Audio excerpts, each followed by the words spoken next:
Asthma রোগীদের জন্য শীতকাল হতে পারে বছরের সবচেয়ে কঠিন সময়। ঠান্ডা শুষ্ক বাতাস এবং আবহাওয়ার হঠাৎ পরিবর্তন অ্যাজমার রোগীদের শ্বাসনালীকে অস্বস্তিকর অবস্থার মাঝে ফেলতে পারে। শীতকালে অ্যাজমা রোগীদের লক্ষণগুলো খারাপ হওয়ার অনেক কারণ রয়েছে। এর মধ্যে অন্যতম হচ্ছে বাইরের বাতাস শুষ্ক থাকা।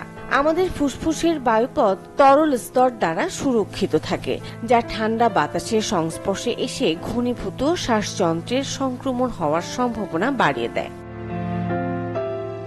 শীতের মাসগুলোতে অ্যাজমার লক্ষণগুলো যেমন বুকে ব্যথা, কাশি, শ্বাস নিতে সমস্যা, বুকে চাপ ভাব অন্যান্য মাসের মতোই, তবে পার্থক্য হচ্ছে লক্ষণগুলো স্বাভাবিকের চেয়ে তীব্র এবং শীতের আবহাওয়ায় সেগুলো নিয়ন্ত্রণ করা কঠিন হয়ে যায়।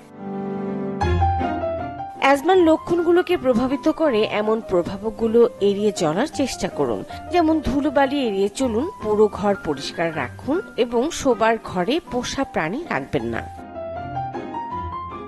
নিজেকে হাইড্রেটেড রাখতে প্রচুর পানি এবং ক্যাফিন মুক্ত চা পান করুন।